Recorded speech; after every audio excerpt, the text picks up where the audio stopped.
반갑습니다. 네, 반갑습니다. 우리 양승 교수님께서 소개를 잘 해주셨는데, 세계관으로 밥 먹고 살고 있습니다.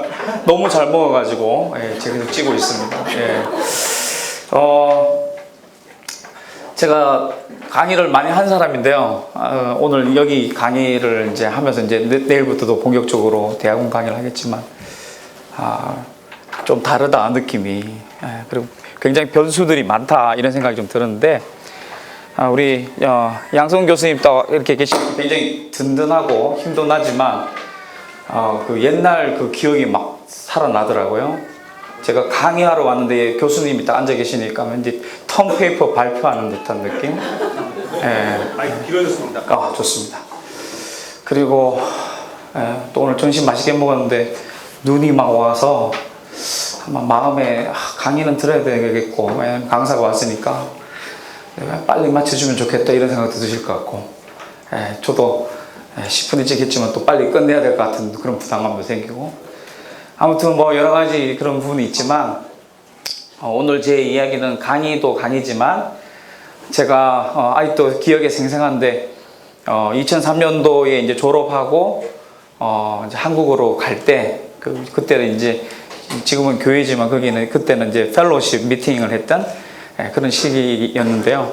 그때 이제 마지막 그 파송 또 받고, 또 제 나름대로 간증도 하고, 앞으로 한국 가서 이런 사역을 하겠습니다, 그렇게 해서 이야기했던 게 엊그제 같은데, 다시 정리하면서 이제 이야기를 나누려고 하니까, 오늘은 강의도 강의지만은 우리 어떤 다른 대상이 아니라 같이 함께 꿈을 꾸고, 또 이런 세계관 운동을 위해서 함께하는 동지들과 함께하는 어떤 사역 보고 대회가 될 수도 있겠다, 이런 생각도 한번 해봤습니다. 그래서 강의 겸 또 제가 어떻게 또 살았고, 어떤 고민을 하고, 또 어떻게 또 몸부림치고 있는지, 완벽한 어떤 이렇게 하라 저렇게 하라 이런 이야기보다도 뷰에서 공부하고, 같은 입장에서 또 이런 고민을 하는 사람으로서 또 한 개인으로 어떻게 살아왔는지에 대한 아마 그런 이야기하고도 연결이 아마 될 수 있을 것 같습니다.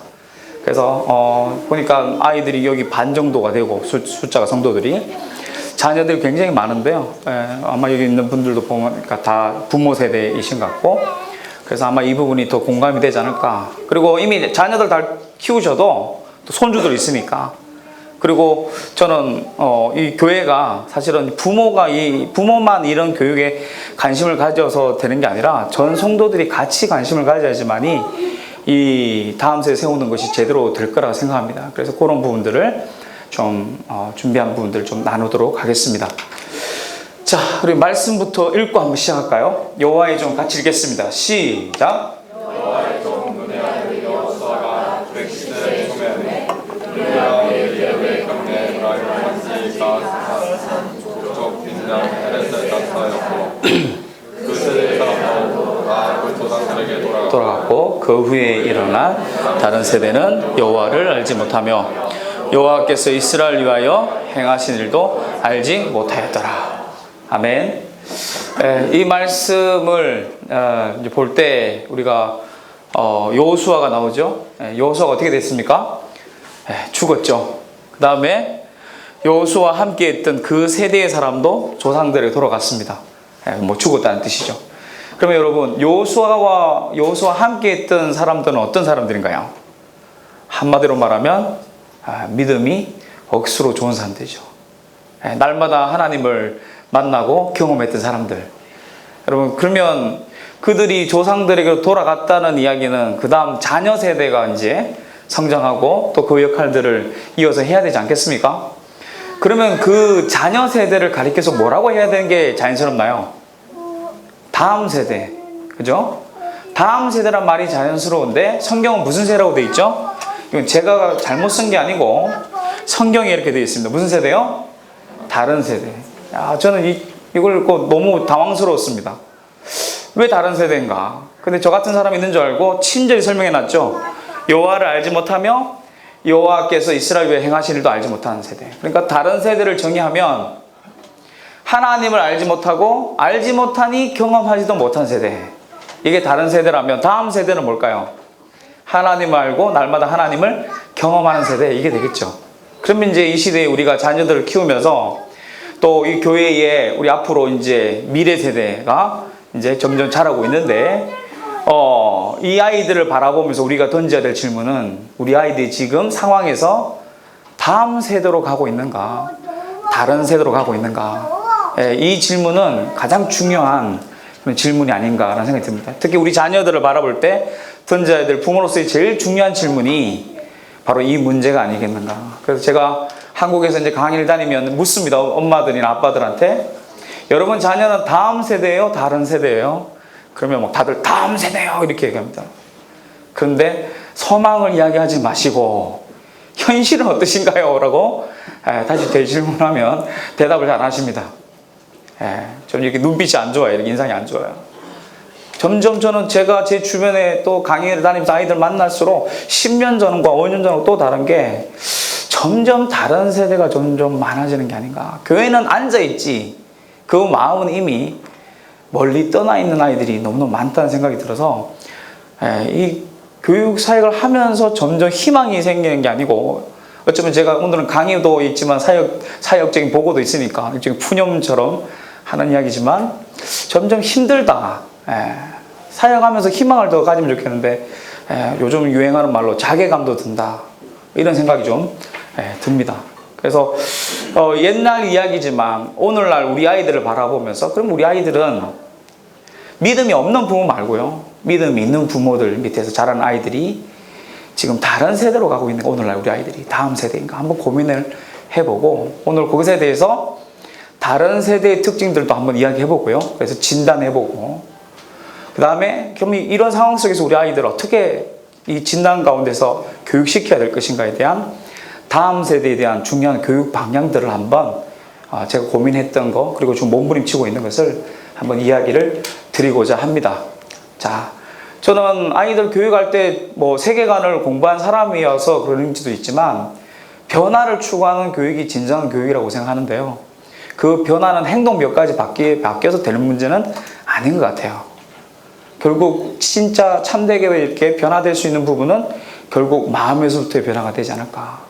그래서 세계관은 아이들에게, 어른들만 중요한 것이 아니라 특히 이 세계관이 형성되는 이 어린 시절 아이들에게 너무너무 중요한 그런 주제이고, 또 그런 교육이 너무 시급하다고 봅니다. 자, 그것을 도전할 수 있는 그런 고백이 이 이제 문장인데요. 한 목소리로 한번 같이 읽어보면 좋겠습니다. 시작.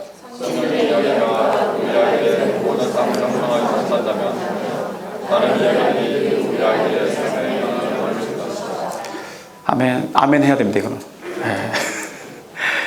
정말 제가 이제 아이들 만나면서, 이 당연한 건데, 이런 고백하고 반응하는 아이들 만나면 막 이렇게 울먹이고요. 감동이 되고, 제가 있는 거 막 퍼주고 싶은 애들이 있어요. 제가 농담만, 교회에서 애들은 장학금 줘야 되는 애들이다, 이런 애들이 있는데, 정상인데 그런 애들 만나기 힘든데, 말씀에 반응하는 아이들. 그리고 제가 막 이렇게 쉽게도 아니고 좀 어렵게 했는데도 가치관, 세계관에서 막 기독교 세계관 이야기하는 고개를 끄덕이면서 막 이렇게 눈물이 글썽글썽한 아이들을 소수지만 봅니다. 그러면 너무너무 감동이 돼요. 그런 애들이 많으면 좋겠는데, 근데 왜 그런가 하면은 점점 더 많은 아이들이 사실은 전혀 반응이 하지 않는 거죠. 같은 한국말을 쓰는데 전혀 반응이 없는 이런 모습들을 점점 보게 됩니다. 그 이야기는 우리가 바라봐야 될 부분이 있지만, 결국 성경의 이야기, 이것이 가치와 열정이 되지 않으면 이미 우리는 마음은 가치 중립적인 상태로 있을 수 없기 때문에 이미 다른 이야기에, 다른 가치에, 다른 세계관에 영향받고 있는 중이다, 이렇게 볼 수 있겠죠. 그래서 이런 상황 속에서 우리가 다음 세대를 생각할 때 중요한 질문은, 결국 우리 아이들의 지금 마음속에, 우리 아이들의 마음을 사로잡고 있는, 또 영향을 주고 있는 그 생각이 뭔지 한번 점검해 보는 것이 또 교육적으로 진단하는데 중요한 부분이 아니겠는가, 이런 말씀을 좀 드리고요. 뭐 세계관 공부한 분도 계시겠지만, 또 그냥 간략하게 말씀을 드리면, 바로 이 생각이라는 것이 우리의 가치와 또 행동에 영향을 주기 때문에 우리 삶이 바뀌려면 결국 이 부분에 어떤 세계관을 가지느냐, 이것이 너무너무 중요한데, 결국 아이들이 이 마음의 중심에 말씀에 기초한 기독교 세계관이 아니라 전혀 다른 세계관에 다른 이야기에 사로잡혀 가고 있는 것 같다. 자, 이런 상황 속에서 이것을 좀 쉽게 설명을 좀 아이들한테 이렇게 하면 애들은 이렇게 하면 다 주무시거든요. 애들이 강의를 이렇게 하면. 그래서 이것을 아이들한테 좀 생각이 중요한 걸 좀 전달하고 싶은데 어떻게 하면 좋을까 해서 제가 이제 쉽게 좀 표현하려고 또 이렇게 비유했습니다.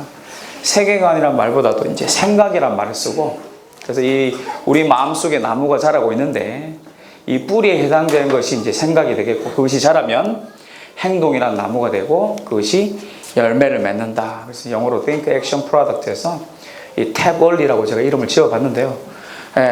아이들에게 이렇게 하니까 반응이 없어요. 주무시더라고요. 그래서 이렇게 하니까 그래도 고개를 끄덕여요. 그리고 이것이 어디 자라고 있는가 하면 우리 마음속에 자라고 있다. 이렇게 할 수 있겠죠. 우리 옛날 드라마 이렇게 명대사인데 한번 옆 사람에게 한번 패러디해서 고백해 보시면 좋겠습니다. 당신 안에 생각나무 자라고 있습니다. 이렇게 내 안에 너 있다 이러지 마시고, 당신 안에 생각나무 자라고 있습니다. 한번 옆에 분에게 한번 고백해 보실까요? 자, 한 번 더 고백합시다. 하나님이 원하는 풍성한 열매 맺길 바랍니다.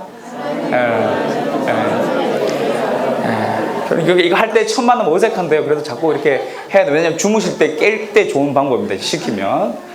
자, 그래서 이 나무가 있는데 중요한 건 이 뿌리이지 않겠습니까?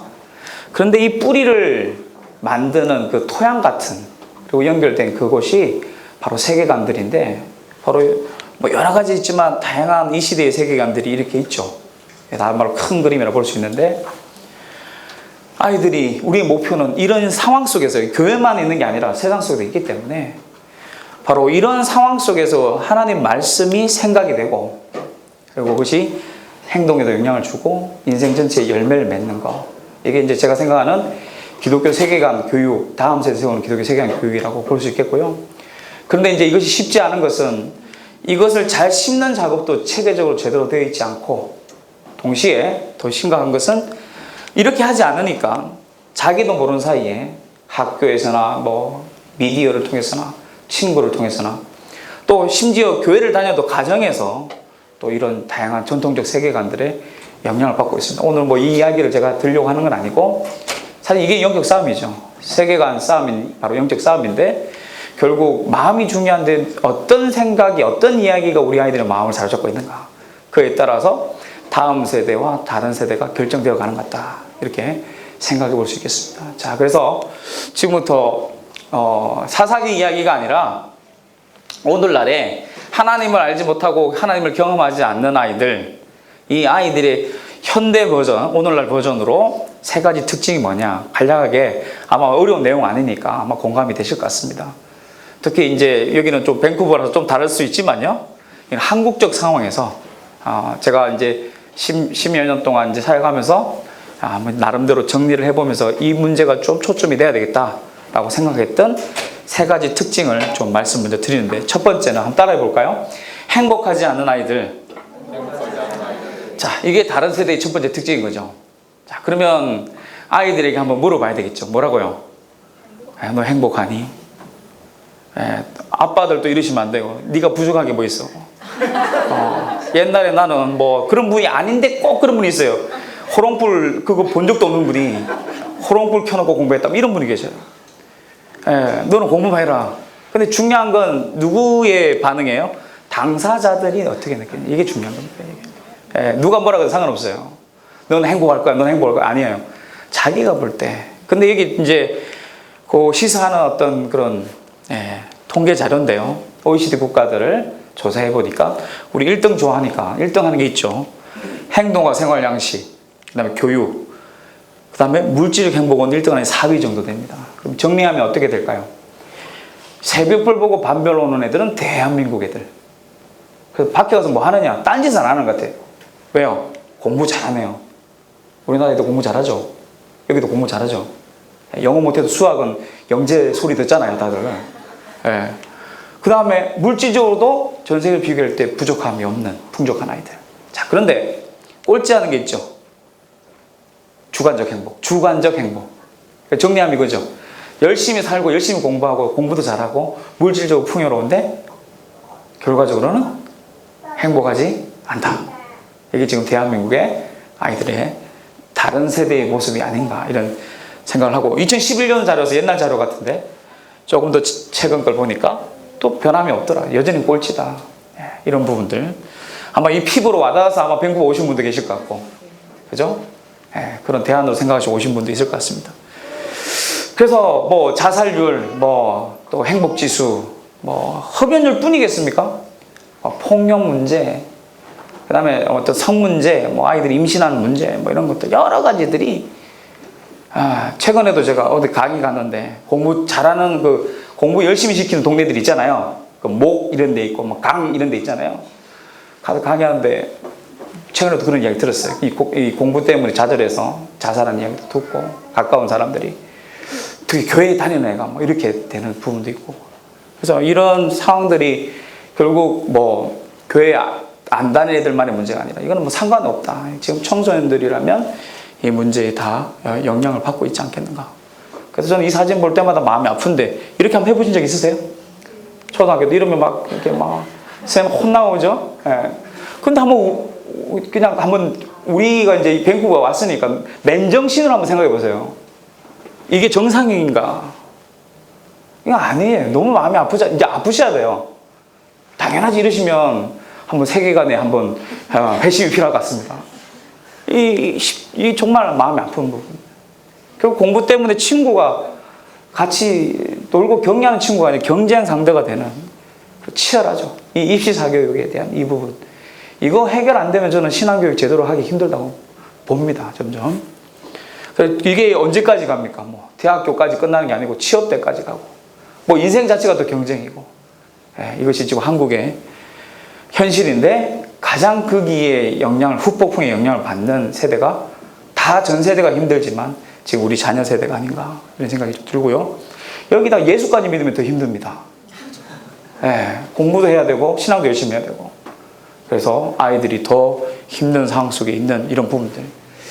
그래서 이제 이것을 그냥 안타까운 문제로 여기는 것이 아니라 어떤 마음의 문제, 세계관의 문제로 바라볼 때 우리 애들에게 이 공부를 통해서 어떤 생각이 형성되는가 이걸 한번 볼 때 이런 그림을 한번 볼 수 있겠죠. 혹시 여기 나오신 분들은 오해하지 마시고 제가 이 감정이 있는 거 아니니까요. 그냥 예를 든 거니까. 참고로 저는 여기 안 나와서 있습니다. 자, 여기를 아이들에게 물어보면 열에 9번 너는 왜 공부하니? 그러면 이렇게 이야기를 해요. 그러면 한 번 더 물어요. 왜 가고 싶은데? 근데 이걸 또 희한하게 좋은 대학이라 그래요. 뭐가 좋은지는 모르겠어요. 좋은 대학이라 그래요. 그런데 왜 여기를 가고 싶어? 그러면 요것 때문에 간대요. 또 이걸 보고 좋은 기업이라 그러네요. 뭔지는 모르겠어요. 근데 여기는 왜 가려고 그래? 그리고 참고로 최근에는 여기 바뀌었습니다. 이제 여기 아니고 이제 공무원이 좀 많아지고 있습니다. 자, 이런 가운데 이제 마지막 물으면 결국엔 뭘로 끝날 것 같아요? 목적은? 이걸로 가더라고요. 이걸로. 그래서 저는 기독교 세계관보다 대한민국의 가장 강력한 세계관은 어려운 거 아니에요. 이 세계관이 아닌가 생각이 듭니다. 공부를 잘해야 돼. 이게 참 애매모호한 말인데, 그죠? 어떨 때는 맞는 말이에요. 공부 제대로 하면 잘 살 수 있어요. 하지만 뭐예요? 이게 일종의 수단이 돼서 모든 것에 자기 욕망과 성공과 모든 것을 할 수 있는 어떤 도구로만 이걸 여긴다면, 이 주객이 전도된다면, 잘못된 생각에 영향을 받는 그런 부분이 아닌가. 그래서 이 성공, 경쟁, 안전 제일, 작년에 4,100명인가요? 제가 정확히 지금 숫자를 계산을 못했는데, 그 구급 공무원 뽑는 사람을 4,100명 정도 된다면, 지원율이 22만 명이 지원했다. 점점 이제 우리는 그런 공부 잘하면 이제 공무원이 되려고 하는 이런 부분들. 결국 이런 한국 사회의 어떤 현실들을 반영하는 그 가장 진원지에 이 공부 문제가 있는 거죠. 사회는 더 불안해져 가고, 계층 간의 어떤 갈등들은 더 많이 고착되어 가고, 그러면서 이제 이 로드맵으로 갈 수 있는 사람들이 옛날에 10명이라면 이제 5명, 3명 자꾸 줄어드니까 이제 그러면 이제 포기해야 되는데 애들의 문제가 아니라 부모들이 더 불안해서 애들을 더 그냥 집어넣으려고 더 구워 삼는, 그래서 애들이 점점 공부 때문에 더 힘들어져 가는 이것이 세계관 문제가 아니겠는가 저는 이렇게 생각하고요. 또 하나 공부 가운데서 우리가 생각해 볼 수 있는 것은 우리 부모님들이 꼭 이건 한번 기억하시면 좋겠다는 생각이 드는 게 학교에서는 그냥 가치 중립적인 팩트 뭐 태양계를 배우고 물을 배우고 생물을 배우고 그게 틀린 건 아니잖아요. 그런 지식들과 어떤 정보들을 공부하는 것은 맞는데 그 팩트는 맞는데 사실은 팩트만을 배우는 것이 아님을 우리가 주목해 볼 필요가 있습니다. 팩트만이 아니라 뭘 배우는 것이죠? 학교는 엄밀히 말하면 더 확실한 영향을 주는 아이들에게요. 세계관을 가르치는 것이다. 그래서 예를 들면 이 그림이 나오는지 모르겠네요. 안 나오네요. 여러분 태양계 배우셨죠? 태양계 배우면서 여러분 생각나는 그 태양계와 관련된 지식들이 뭐가 있습니까? 수금지어 다 외우실 수 있나요? 한번 기억 되살려서 한번 외워보실까요? 시작. 이제 명 빼는 거 아세요? 혹시 영어로 다 외우세요? 머큐리, 비너스. 근데 그 머큐리, 비너스가 또 배경이 뭐죠? 그리스 신화. 혹시 각 행성의 공부 잘한 분, 그 공기 분포도 외우세요? 혹시 궤도의 법칙 들어보셨나요? 네, 공부 잘한 분들 옛날에 이런 것들은 뭐예요? 사실이죠. 정보죠. 근데 여러분 이것을 배우면서 중요한 걸 지금 놓치고 있는 거예요. 학교 공부, 이 퍼블릭 스쿨 말하는 겁니다. 공교육에 대한 부분 뭐가 놓칩니까? 태양계를 배우면 뭐가 자꾸 생각나요? 수금지가 생각나고 공기분포가 생각나고 그리스 신들의 이름이 생각나고 다 좋아요. 근데 진짜 생각나야 될 게 생각이 안 나는 거예요. 뭐가 생각이 안 날까요? 만들어진 거잖아요, 태양계는. 그럼 만든 분이 링크가 연결이 돼야 되는데 이 초등학교부터 대학교 박사과정까지 이 퍼블릭, 이 공교육의 이 시스템에는 만들어진 것만 이야기하지 만든 분에는 한마디 안 해요. 핍박하고 신앙적인 핍박하고 그건 아니지만은 이것이 자연스럽게 분리가 됩니다. 이걸 우리는 뭐라 그러죠? 이걸 세속적 인본주의라고 우리가 볼 수 있겠습니다. 그래서 학교라는 것은 팩트만이 아니라 엄밀히 말하면 어떤 세계관의 영향력이 젖어들게 만드는 세계관이 굉장히 마음이 중요한데 그 마음을 만들어가는 중요한 통로 중에 하나가 학교라는 것에 좀 강조하고 싶습니다. 그래서 여러분 공부 잘한다 못한다의 초점이 아니라 더 우리가 본질을 좀 추구하고 또 핵심을 간파하는 그런 우리가 부모가 되고 아이들을 제대로 키우기를 원한다면 더 근원적인 주제인 이 공부 문제에서의 바로 이 세계관적인 영향력이 어떤 것인가 이걸 좀 우리가 한번 부모로서 점검하고 또 파악할 수 있어야 되지 않을까. 그래서 저도 이제 윤리교과서를 고등학교 윤리교과서 세계관 분석한 논문을 쓴 적도 있는데 제가 내린 결론은 대한민국 윤리교과서는 기독교 세계관만 뺀 세계관 교재다. 저는 이렇게 정리를 한번 해봤는데요. 다양한 세계관들을 배울 수가 있습니다. 그리고 이제 이분도 이제 논문 쓰면서 교과서 내에서의 한국 교육 과정에서의 세계관들을 분석하면 이렇게 이제 다양한 전통적 세계관뿐만 아니라 다양한 이데올로기 내지 또 철학적인 사조까지 다 있는데 사실은 기독교 세계관적인 그 영향력은 거의 없다. 이렇게 이야기를 하는 그게 이제 퍼블릭의 이제 어떤 영향이라고 볼 수 있겠죠.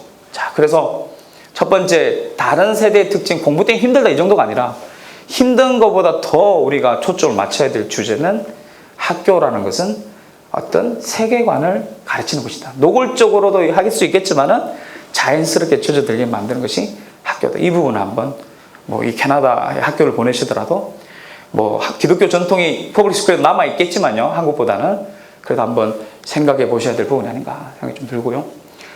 자, 두 번째 이제 다른 세대 특징 한번 따라 보겠습니다. 생각하지 않는 아이들. 여러분 뭐 때문에 생각하지 않을까요? 아이들이 요즘 여러분 자녀들 이제 사춘기 둔 자제분 둔 분들 아마 경험하신 분도 계실지 모르겠지만 저는 이런 애들 많이 만납니다. 이렇게 질문을 하면 안 좋아하는 애들 많이 만납니다. 질문하면 갑자기 인상이 안 좋아지고 그래서 이렇게 묻죠. 제가 너는 이걸 어떻게 생각하니? 그럼 애들이 뭐라고 좋게 생각합니다. 구체적으로 이야기해봐라. 매우 좋게 생각합니다. 그것도 하기 싫으면 몰라요. 그냥요. 그냥 생각하는 걸 너무너무 힘들어하는 그런 애들을 많이 만나게 되는데요. 여러 가지 이유가 있겠지만 저는 바로 이런 현실들이 이러한 생각하지 않는 모습으로 만들고 있지 않은가. 얼마나 심각하면 개도 지금 하고 있잖아요. 가족들이 이런데, 그죠? 여기는 별로 안 심하죠? 괜찮죠, 여기는? 심해요? 밴쿠버인데? 뭐 여기 인터넷 터지니까. 한국은 뭐 심각합니다. 그래서 아예 요즘에 그 논문이요, 스마트폰 중독 얼마나 걸렸냐 그런 거 안 해요. 대한민국 대부분 애들이 스마트폰에 중독됐다 치고 이렇게 나갑니다. 그래서 윤리의식 조사 뭐 이런 걸 발표하기도 합니다. 학교 가면 또 이렇대요. 요새 아예 학교에서 거두는, 이렇게 스마트폰 오면 거두는 그런 학교도 많은데, 한번 보도가 됐죠. 점심 시간에 운동장에 애들이 안 나온다. 그래서 남자애들은 삼삼 모여서 게임하고, 여자애들은 막 셀카 찍고 카톡하고. 그런 거 혹시 보셨어요? 앞에서 둘이 있는데 우리 범모야 밥 먹었니? 이러면 되는데 그거를 둘이 이러고 있어요. 전혀 다른 세대 이렇게. 그래서 이제 좋은 점도 있습니다, 그죠? 미디어에. 하지만 뭡니까? 중독 문제. 이거 사역 집중적으로 하는 단체도 있고요. 사실 중독 문제가 많이 대두가 됐죠. 그래서 이제 팝콘 브레인. 그리고 뭐 팝콘은 튀기면 맛있기라도 하지, 뇌는 튀겨서 먹을 것도 안 되고 더 망가지는 거죠. 그런 또 생활의 균형이 깨지고 이런 부분이 있는데, 뭐 요걸 한번 참고해 보신다면, 이게 게임을 할 때 뇌와 이제 책을 읽을 때 뇌인데, 한마디로 생각하도록 하는 것이 바로 이제 책의 역할이다. 이 게임에 집중했을 때는 생각하면은 캐릭터가 이미 죽고 없어요. 이 길을 갈까 저 길을 갈까 벌써 죽었어요. 즉각적 반응만 있어야 되기 때문에 생각할 수가 없습니다. 그래서 저는 중독 문제, 이런 치료법도 있더라고요. 게임 중독 걸린 애들 치료하는 방법 중에, 그 게임에 중독 정도 될 정도면 그 요즘 애들 말로 게임의 지존이라고 합니다. 지존.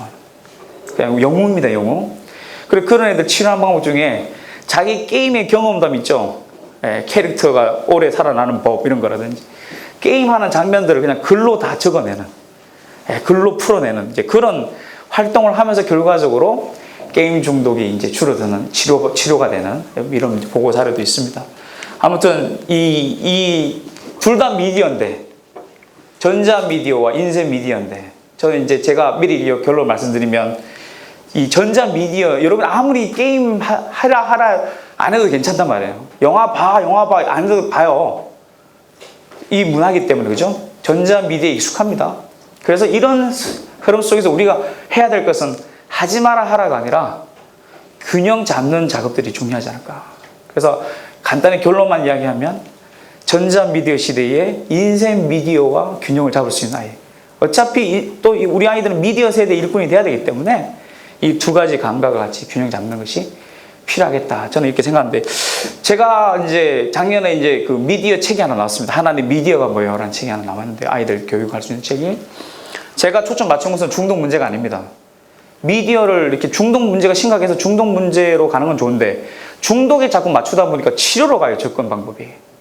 그런데 이제 중독이 확실히 걸린 애들은 치료를 받을 수 있는데, 대한민국 많은 아이들은 경계선이 있는 것 같거든요. 이 마음은, 심증은 중독인데 물증이 없어요. 그런 애들이 많아요. 그러면 이거는 치료로 갈 수가 없는 거예요. 중독이 이게 확실하지 않으니까. 그래서 저는 그것을 이런 세계관 교육이나 삶으로 가져가자, 이제 이런 가이드를 하는 부분이 좀 이따 나중에 설명을 좀 드리고요. 그래서 중독 문제가 심각하지만 그거보다 더 한 단계 좀 우리가 초점 맞춰야 될 것은, 중독에 걸렸다는 것은 생각하는 능력을 점점 잃어버리는 거다.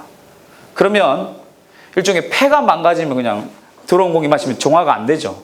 병이 생기는 것처럼 그냥 무분별하게 자기도 모르게 그냥 보는 게 자신의 생각이 되는, 생각대로 살지 않으면 사는 대로 생각하게 되는 이런 경우처럼 바로 다른 생각에 영향을 받게 되는, 이거는 그냥 분별력이 없는 거죠. 그래서 본대로 그렇게 자신들의 생각이 형성되어가는 이런 것이 더 초점을 우리가 맞춰야 되지 않을까. 그런 차원에서 미디어는 세계관적인 차원에서, 교육적인 차원에서 저는 감히 이야기하기를 가장 강력한 교육 매체다. 하나님은 우리 자녀들을 다음 세대로 세우기 위해서 가정, 교회, 학교라는 세 가지 교육기관을 주셨죠. 그래서 부모와 교사와 목회자가 협력해서 다음 세대를 세우도록 하나님께서 그 교육기관을 세 가지 주셨는데, 제가 느끼기에는 이 세 기관이 합력해도 미디어를 못 이기는 것 같아요, 지금. 가장 강력한 교육기관, 마음을 뺐는데 가장 강력한, 근데 비공식적 교육기관. 이렇게 좀 저는 미디어를 해석하고 싶고요. 그런 차원에서 이제 퀀팅 실추라는 옛날 학자지만 참 탁월한 책을 썼는데 지금도 그런 책이 나오면 좋겠는데 90년대 초반에 나온 책인데 혹시 들어보시는지 모르겠습니다. IBP에서 나오는데 미디어 시대 당신의 자녀는 안전한가 이런 책이 있습니다. 지금 봐도 손색이 없는 그런 책인데요. 거기에 나온 책들의 이제 세계관이 바로 이런 게 있습니다. 소비주의, 개인주의, 외모지상주의, 세속적 개념. 이런 것이 음란적인, 폭력적인 이런 미디어 문제가 더 심각한 것은 미디어가 우리 자녀들의 마음을 빼앗고 있다. 바로 이런 세계관들이 아이들의 영향을 준다. 물론 미디어에 좋은 영향력이 있습니다. 그것을 제가 무시하는 게 아니라 이 세계관적인 부분에 한번 생각해 볼, 고려해 봐야 될 부분이지 않겠는가 이런 차원으로 말씀을 드리는 거죠. 자, 외모지상주의를 뭐 이렇게 어렵게 하는 것보다도 한번 느껴보시면 좋겠는데 옆에 분을 한번 보시기 바랍니다. 얼굴 한번 바라보시기 바랍니다. 옆에 분을. 옆에 분을 보시니까 뭐가 떠오르나요? 기분이 혹시 안 좋아지시나요? 주브리 채플이 잘못 가고 있는 거죠. 어떠세요? 옆에 분을 보니까 기분이 좋아요? 또 어떻게 보여요? 예뻐 보여요? 근데 적어도 이제 우리가 대학, 우리가 세계관, 우리 이 분위기 속에서 예배 드리고 또 교육 받는 사람이라면 이제 딱 사람을 보는 순간 뭐라고 해석해야 됩니까? 만들어진 분. 하나님 만드신 분. 누가 떠올라야 돼? 자연스럽게? 자꾸 이게 단절됐잖아요. 그래서 하나님이 저 사람은 하나님 만든 분이다라고 만약 해석이 되는, 이게 자연스럽게 된다면 아무도 차별받을 수 없는 거죠. 근데 여기 있는 분들은 그런 분이 안 계시겠지만 이제 좀 한국에 가면 딱 처음 사람을 보는 순간 뭐라고 바라봅니까? 뭐라고 반응합니까? 자기도 모르는 사이에. 돈이 앞으로 많이 들겠다. 농담이에요, 농담. 너무 심한 거 아니고. 눈은 했네. 저희 집에도 그런 사람이 있는데 드라마를 보면 맨날 드라마 스토리에 집중하지 않고 아이고 코 했다 코. 눈 했다 눈. 이게 자연스러워요. 사람을 바라보면서 이렇게 외적으로 판단하는 이게 너무 자연스럽게 되는. 근데 제가 뭐 오랜만에 그 캐나다 TV를 봤는데도 똑같아요. 먹는 프로그램, 또 먹고 또 옆에 또 다른 채널 트니까 또 살 빼는 프로그램, 거기다 또 뭐 근육 만드는 프로그램. 뭐 결국엔 다 이런 상황 속에 있지 않은가. 근데 이것이 가장 강력한 영향을 받는 것이 전 세대인데 가장 강력한 영향을 받는 세대가 다음 세대겠다. 이런 이야기를 좀 드리고 싶고, 뭐 소비주의는 뭐 여러분 강의를 많이 들으시겠지만 뭐 이 부분은 마이클 고인도 이야기를 했고 또 많은 분들이 이야기하고 있지만 이제 현대인들의 가장 강력한 세계관이죠. 그래서 여러분 혹시 여기도 한국 방송 나오죠? 방송 나올 거고, 요즘에 보면 이제 한국 같은 데 보면 그 홈쇼핑 TV, 이게 엄청난 영향이 있는 것 같습니다. 그 참 재미있는 게 그걸 딱 보면 요즘에 딱 요는 추운 날 보면은 어떻게 얼마나 전략적인지 이렇게 딱 나오죠. 고객님 딱 틀면 재밌어요. 또 드라마보다 어떨 때는 왜 재밌는가 하면 이게 교감이 돼요. 딱 하면 뭐라고 하면 고객님 요즘 딱 보면 추우시죠? 이렇게 나와요. 어떻게 알고 추운지.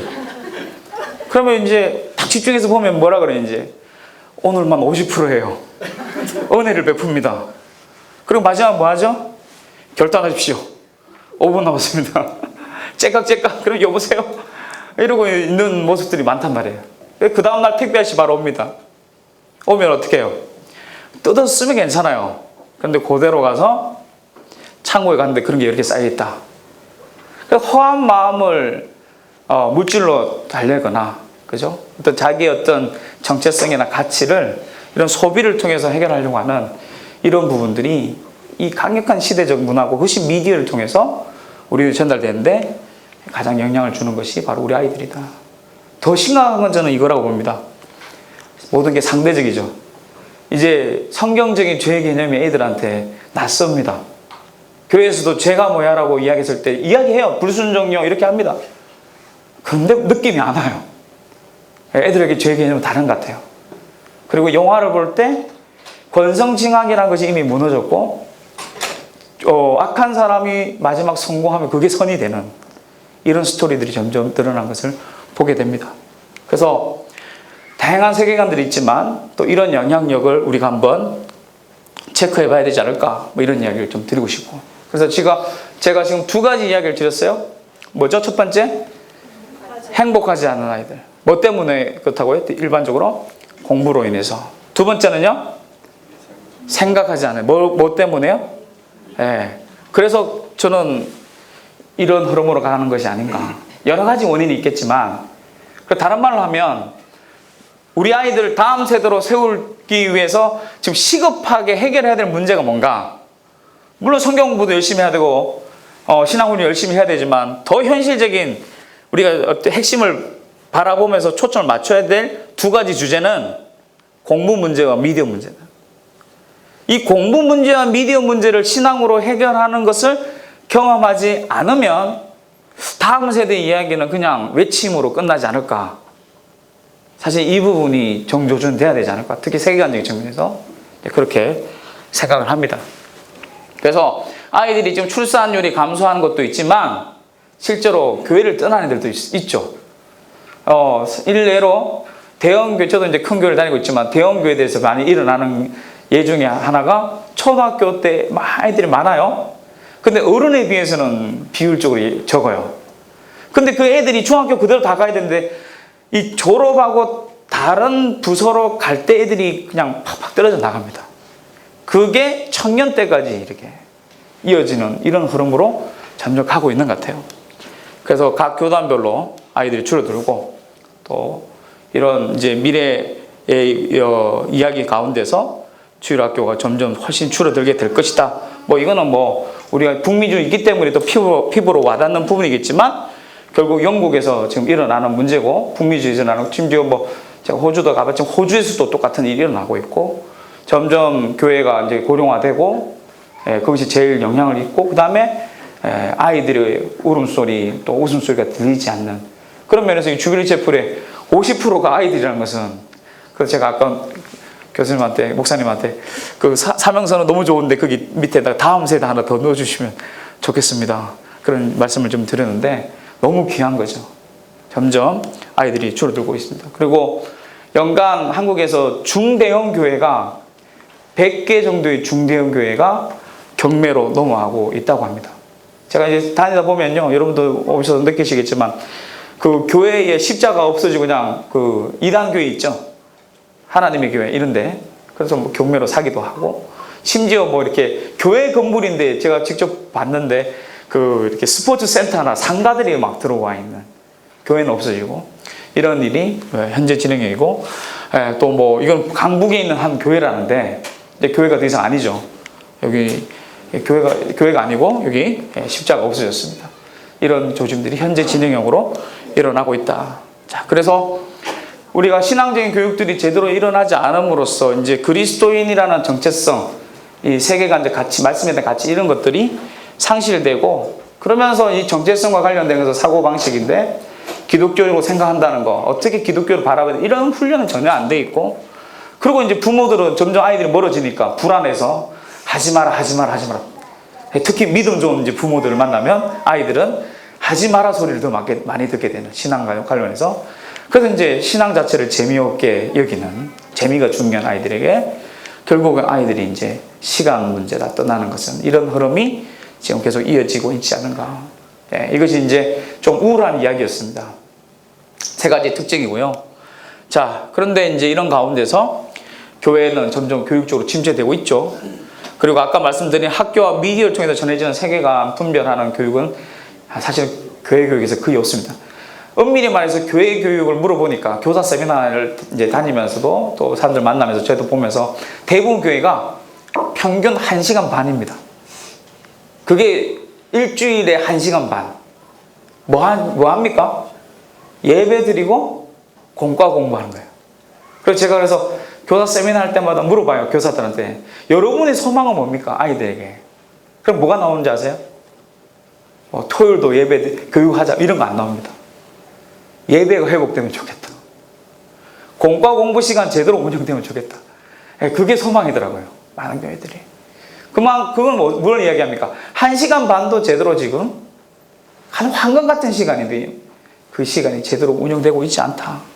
그래서 이런 부분들은 거의 전혀 안 되는 거죠. 그리고 우리가 기독교 세계관 강조할 때 신앙 따라 삶다가 아니라 신앙대로 살아가는 것. 그러면 신앙 훈련만이 아니라 신앙으로 살아낼 수 있도록 하는 훈련이 필요한데 그런 교육도 거의 전무하다. 그런데 더 심각한 것은 오히려 교회를 통해서 다른 세계관에 영향을 받게 되는 이런 부분들이 더 우리의 슬픈 현실들이다. 이렇게 볼 수 있겠죠. 자, 그래서 다른 세대의 세 가지 특징을 한번 이렇게 제 나름대로 정리한 것을 말씀을 드려봤습니다. 자, 그러면 여러분, 제 지금까지 이야기했던 게 어려운 건 아닌데 제 이야기가 어떻게 여러분의 그 주변 상황과도 공감이 되시나요? 이게 저만 바라보는 현실인가요? 여러분도 바라보시는 동일한 현실인가요? 밴쿠버는 어떤가요? 똑같아요. 비슷한 게요? 똑같아요. 우리 선생님이 똑같다 그러는 거예요. 그럼 밴쿠버 현지인들도 캐네디언도 비슷해요? 네. 그럼 이거는 그러면 뭐 글로벌 문제네. 아무튼 그러면 우리가 여기서 가져야 될 마음은 뭐 간단히 이야기하겠지만 진단이니까 일단 이런 상황을 파악했을 때 너무 부정적으로 비판적으로 가고 끝나면 이거는 아닌 것 같고요. 여기서 우리가 건질 수 있는 이 정말 중요한 것은 우리의 리스판스는 이런 상황 속에서 애통함이 돼야 되지 않을까. 그러니까 아이들이 이런 현실 속에 있다는 것에 대해서 먼저 전 성도들과 부모들이 또 교사들이 사역자들이 아이들의 상황을 보고 동일한 이런 안타까운 마음을 애통하는 마음을 가지게 되는 게 다음 세대를 세우는 교육의 중요한 출발점 기반이 되지 않을까 이런 생각을 좀 갖게 되고요. 그래서 그것을 가지고 우리가 말씀을 붙들어서 이제 다음 세대에 대한 방향 그리고 제가 지금까지 세계관 교육을 하면서 이것을 어떻게 좀 몸부림치고 있는지에 대해서 좀 이야기를 좀 드리고자 합니다. 먼저 우리 말씀 읽고 시작할까요? 이는 시작.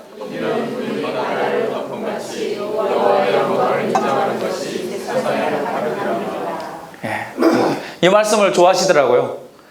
물이 바다 덮은 같이 여호와를 인정하는 것이 온 세상에 가득하리라.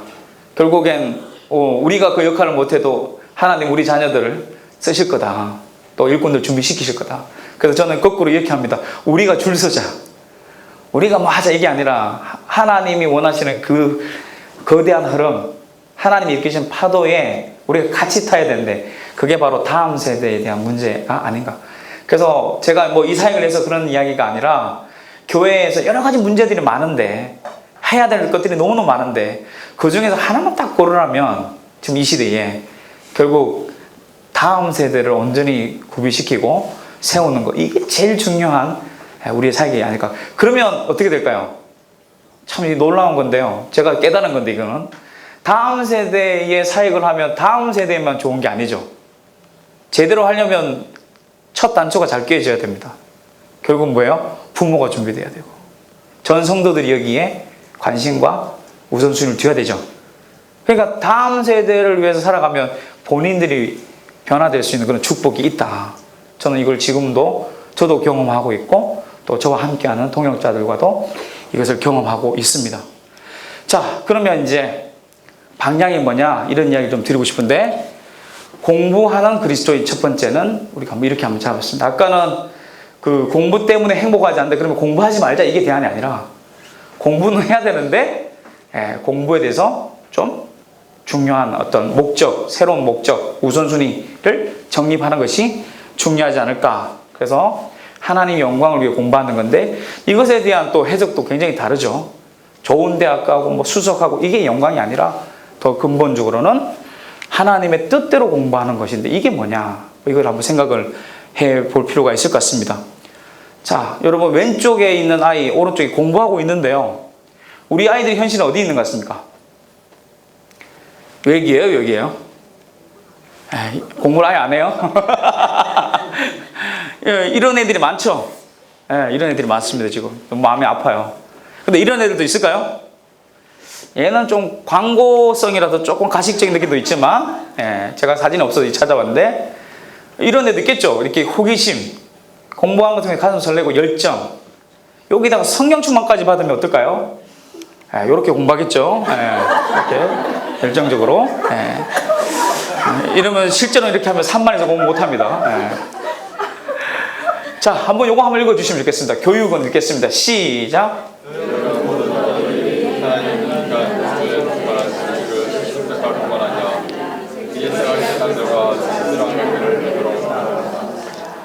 샬롬 메이슨이라는 사람은 한번 다음 기회 있으면 한번 이야기도 한번 관심을 가지시면 좋겠는데, 기독교 교육학자입니다. 여성 교육학자고 100여 년 전의 사람인데, 이런 교육 철학, 기독교 세계관에 관한 교육 철학을 정말 잘 정립하고, 더 놀라운 건 학문적으로 머문 게 아니라 이 학문적인 체계 가운데서 이걸 삶으로 그러니까 이 교육과 삶이 분리된 게 아니라 자연스럽게 삶을 통해서 교육하게 되는 이런 굉장히 민감한 노하우, 이렇게 섬세한 노하우를 가지신 분입니다. 그래서 홈스쿨러들이나 또 대안학교, 기독교 학교에서 또 이분에 대한 관심을 많이 가지고, 또 이분의 어떤 교육 철학 가지고 홈스쿨을 하는 그런 네트워크도 있습니다.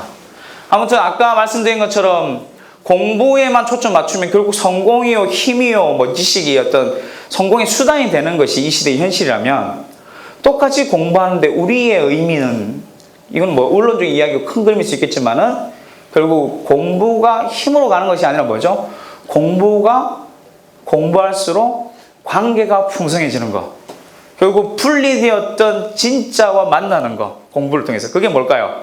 공부를 통해서 하나님을 만나고, 결국 국수사과는 시험 필수 과목이라 해석할 수도 있지만, 하나님 만든 창조 영역으로 우리가 해석할 수 있다면, 국수사과를 공부하면서 그 다양한 영역들을 만드신 하나님께 초점을 두고 성경뿐만 아니라 그 교과목을 통해서도 하나님을 만날 수 있는 거죠.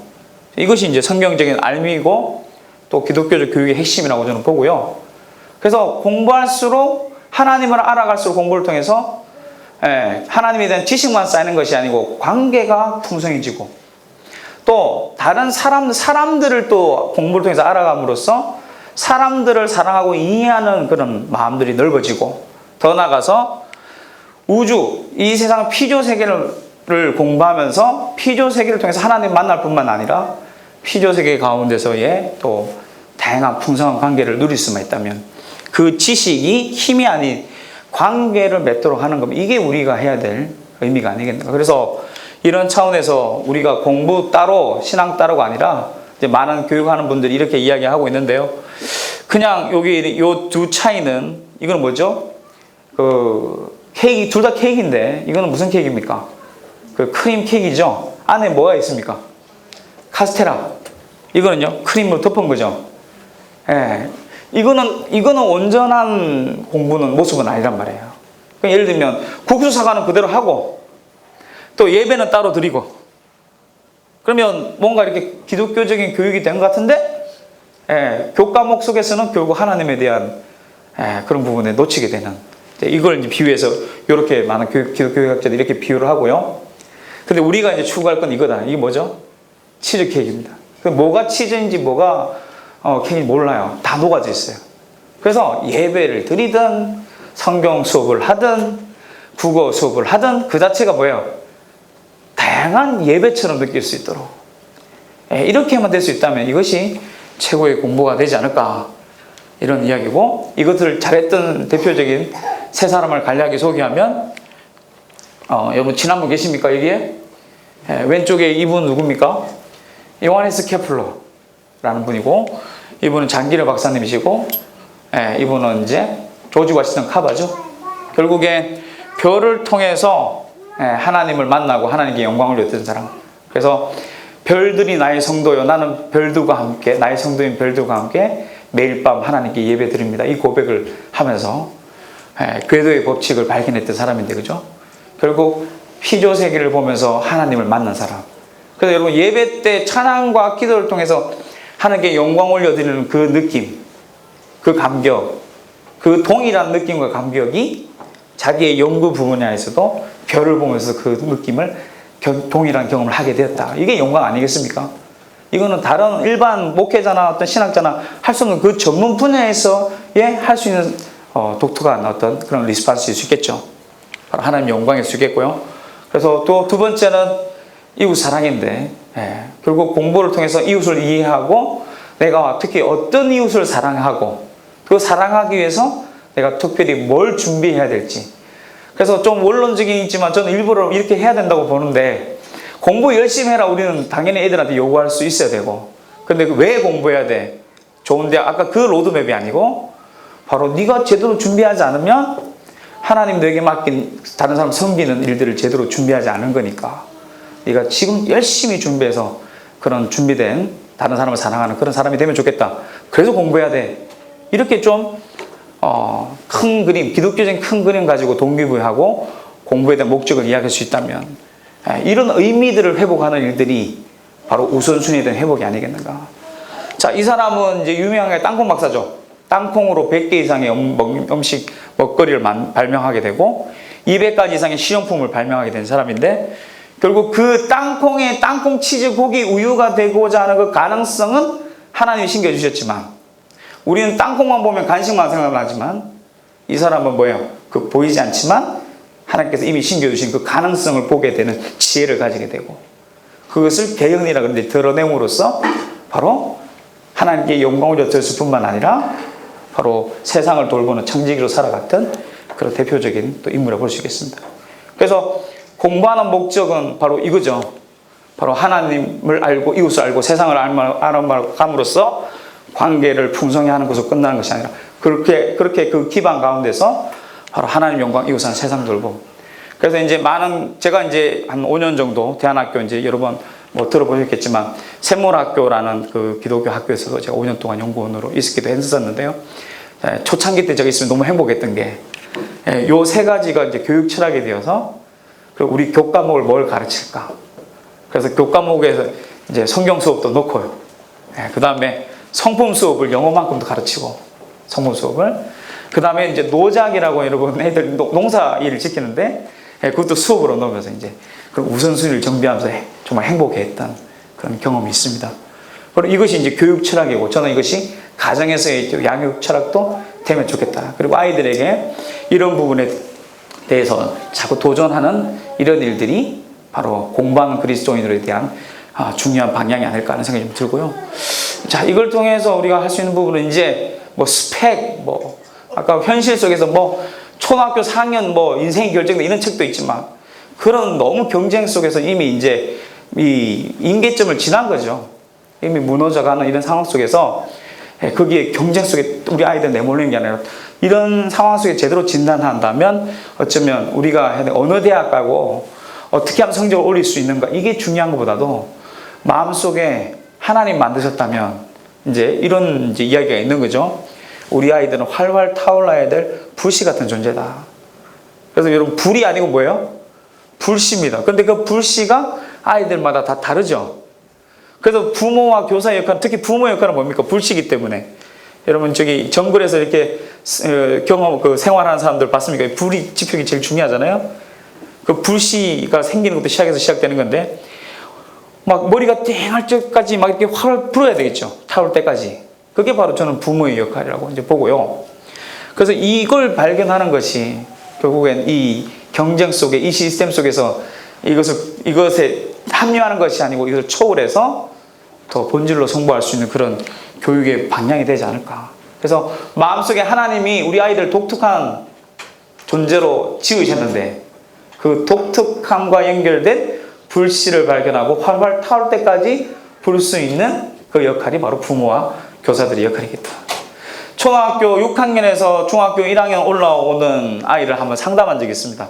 엄마가 남자애를 이렇게 끌고 왔어요. 어떤 애인가 하면 책만 보면 10분 안에 주무시는 애, 그리고 쉬는 시간에만 깨고 수업 시간에 자는 애, 또 엄마가 불안해서 이제 중학교 올라가니까 과외를 시키는데 제가 볼 땐 과외 선생님이 후원하는 느낌. 전혀 언제든 눈빛이 반짝거리냐. 스타크래프트라는 게임만 할 때 제일 완전히 지존이죠. 그런 애입니다. 그래서 얘를 왔는데, 얘가 아까 걔예요. 어떻게 생각해? 좋게 생각합니다. 구체적으로 매우 좋게 생각합니다. 몰라요. 그냥요. 상담이 안 되는 거죠. 서로 대화가 돼야 되는데. 근데 제가 지쳐가지고 있으니까 얘가 불쌍했는지 제가 불쌍했는지 오히려 거꾸로 질문을 던지는 거예요, 저한테. 선생님, 왜? 파충류를 어떻게 키우는지 아세요? 웬 생뚱맞게 파충류? 그래서 모르겠는데 그때부터 질문이 막 던져지는 거예요. 먹이는 뭘 줘야 하는지 아세요? 온도는 뭘 해야 되는지 아세요? 막 파충류와 관련된 막 이야기를 하는 거예요. 그래서 저는 이제 그거 보고 요게 뭔가 있다라는 생각이 이제 들었고, 엄마한테 이렇게 한번 이야기했어요. 한번 책 한번 읽혀보세요. 서점 가서 집에 가기 전에 파충류 책 한 권 사서 한번 읽혀보면 좋겠습니다. 그래서 사러 갔는데 책이 두꺼워요. 왜? 사진이 많아가지고. 여러분이 한번 질문 한번 던져봅니다. 그 아이 그 책 읽었을까요? 안 읽었을까요? 믿음이 좋으시네요. 그날 밤 1시까지 읽었답니다. 1시까지 다 읽었대요. 이런 열정이 우리 아이들한테 있을까요? 여러분 자녀들 키우시면서 있죠? 그런데 희한하게 유전자가 다른 건 아닌데 우리 애에게서 난 애인데 전혀 생뚱맞은 애가 있어요. 저희 집에도 그런 애가 있습니다. 자기 방을 동물원으로 만든 애가 있어요. 우리는 동물 안 좋아하는데 동생들 돌봐라 그러면 잘 안 돌보는데 그 동물들은 완전 엄마처럼 아빠처럼 막 돌봅니다. 그게 어디서 나온 걸까요? 신비로워요 너무. 근데 그런 부분에 있어서 결국 이것을 찾아줘야 되는데 이 정해진 이 시스템 속에서는 이걸 찾기가 너무 힘든 거죠. 찾아도 그게 국수 사과가 아니면 전혀 이렇게 영향력이 없는. 그래서 사실은 앞으로 이것이 경쟁력이 돼야 되고 당연한 모습이 아닌가 이런 차원에서 이 부분들이 교육의 중요한 부분이라는 생각이 들고, 또 아까 말씀드린 그 만든 분과 만들어진 것에 대한 연결고리, 팩트만이 아니라 세계관에 대한 그 부분에 대한 연결을 찾는다면 계속 이런 생각 훈련을 통해서 마음속에 하나님 말씀 관련된 생각을 심어야 되는데 그것이 이제 기독교 세계관 훈련이 될 수 있겠죠. 그래서 말씀을 통해서 결국 이러한 관점, 렌즈가 되고 이러한 이 관점을 통해서 세상을 볼 수 있도록 하는 이런 훈련. 이게 이제 기독교 세계관으로 사고하기 훈련을 볼 수 있는데 이 원리를 가지고 이제 제가 이제 고안해낸 그 사고 툴은 이제 이런 그 바이블 탭 모델이라는 것을 한번 해봤습니다. 그래서 어떤 주제든 간에 이 세 가지 질문을 한번 던져보는 거죠. 하여튼 큰 그림 가운데서 하나님의 창조 목적과 이것이 어떤 관련이 있는지, 또 인간의 어떤 불순종과는 어떤 관련이 있는지, 또 예수님의 이 회복과는 이 문제가 어떤 관련이 있는지, 이렇게 러프하지만 이렇게 질문하면서 이 어떤 주제에 대한 성경적 관점들을 한번 정리해보고 스스로 이 질문을 통해서요, 거기서 실천할 것들을 스스로 한번 찾아보고, 그리고 결과를 예측하는데 그것이 하나님과 나와 이웃과 세상 관계에 어떻게 기여하는지, 그리고 이렇게 생각만 하는 것이 아니라 이 정리된 것을 가지고 기도로서 정리하고 기도할 수 있는 이런 이제 훈련을 하면서 어떤 실생활의 주제와 신앙이 풀리는 게 아니라 이 세계관, 기독교 세계관을 통해서 연결할 수 있는 이런 구체적 가이드를 한번 아이들과 계속 교육을 하기도 합니다. 그래서 이제 실제로 이제 이 슬리핑, 자는 것에 대해서 어떻게 기독교인들에게 자다 깨면서 맨날 주의할 수도 없고 어떻게 해야 될 것인가 이걸 한번 정리한 그런 내용이 되겠고요. 요거는 이제 아이들이 질문 던져서 자기 경험만을 토대로 먹거리에 대해서 이제 브레인스토밍한 부분입니다. 이렇게 하고 나서 뭐예요? 음식, 먹거리와 관련된 만약 공부를 한다면 이렇게 브레인스토밍 하고 나서 음식과 관련된 자료들을 찾고 더 보완한다면 이제 이것이 이제 그 기독교 세계관을 공부하는 부분이 될 수 있겠죠. 자, 요건 이제 게임, 오락에 대해서 한번 주제에서 아이들이 스스로 지금 중요한 건 스스로 생각하도록 하는 이제 그런 가이드가 될 수 있겠고요. 자, 그래서 이런 작업들을 통해서 공부에 대한 우선순위, 목적을 정립해 주는 거와 또 기독교 세계관으로 아이들이 공부할 수 있도록 하는 이런 사고 훈련, 이런 것들을 계속 좀 해봤고, 자, 두 번째는 생각하는 그리스도인으로 이제 키우는, 생각하지 않는 시대에 이런 부분에서 바로 이 나무 아까 말씀드렸는데, 그죠? 결국 이것이 중요한데 출발로서 전혀 이것이 말씀과 연결되지 않는다. 아예 생각하는 능력이 상실된다. 그런데 이제 미래에는 창의적인 것과 인성이 점점 더 중요해지는데 아이들은 사실 이 교육 시스템 속에서는 이런 준비들이 되어가고 있지 않다. 이제 창의적인 것과 인성은 분리된 게 아니고 결국 이것이 하나이죠. 연결된 거죠. 자, 이런 이제 화학성에서 이 두 가지를 어떻게 키울 것이냐를 할 때 제가 제안드리고 싶은 것은 미디어 생활 가이드가 반드시 필요하겠다. 이런 기준이 없으면 그냥 예를 들면 심심하면 리모컨을 켜죠. 그리고 끝이 없습니다. 요거 끝나야지. 근데 미디어는 내버려 두잖아요. 또 광고 제목 나오고 그다 보다가 또 다음 프로 보고 특히 주말에. 그리고 아이들 이제 어릴 때부터 이게 이미 스마트폰에 이제 많이 익숙해져 있기 때문에 더 이러한 분위기 속에 있는 거죠. 그렇다고 이제 많은 또 기독교 부모들, 특히 이제 홈스쿨링을 하는 분들 그런 분도 있지만 아예 단절하는데 요즘에 여러분 한국에서 제일 인기 있는 드라마가 뭐죠? 아세요? 도깨비라고 있어요. 도깨비를 엄마는 안 보여주는데 애가 도깨비를 꿰뚫고 있어요. 어떻게 하냐고 인터넷으로 봤대. 집에 TV가 없는데 엄마는 TV가 없어서 안 보는다고 생각했는데 그 애한테 물어보니까 이미 다 봤어요. 인터넷으로. 그리고 인터넷 없어도 친구들하고 이야기하면 도깨비 이야기 하니까 들으면서 도깨비 드라마를 알게 되는 거죠. 그래서 어떻게 이 미디어의 문화 속에서 이걸 차단한다는 것은 그냥 손바닥으로 하늘을 가는 것 똑같아요. 그렇다고 또 뭐예요? 그냥 내버려 두기는 아까 이야기 드린 것처럼 비공식적인 가장 강력한 교육기관이기 때문에 이 부분도 우리가 한번 고려해 볼 필요가 있겠다. 그래서 이 네 가지를 한번 그 미디어 문화관을, 기독교 문화관을 토대로 미디어의 생활 가이드를 한번 만들어 보고, 그리고 샘물학교나 이제 대안학교에서 제가 제안을 같이 연구하면 제안하기도 하고, 실제 요걸 토대로 아이들에게 미디어 세계관 학교라는 그런 프로그램을 운영을 해보기도 합니다. 그래서 요 네 가지, 네 피라미드로 돼 있죠. 그래서 어릴 때일수록 이 단절과 절제, 이 훈련, 이게 사실 성품 훈련인데 이런 부분에서 시작해서 분별과 창조로 간다. 이게 이제 뭔지 간략하게만 소개를 합니다. 이런 생활 원칙이 저는 필요하다고 보는데, 첫 번째는 단절하는 거죠. 뭘 단절합니까? 자기 나이에 맞지 않는 거, 그 다음에 뭐 음란물이라든지 폭력물 이런 부분들은 강하게 단절하는 이런 부분들. 근데 이제 이걸 같이 할 때 부모들도 함께 하는 것이 중요하고, 또 단절을 왜 해야 되는지에 대한 이유를 같이 이야기하는 게 좋은데, 단절을 왜 해야 될까요?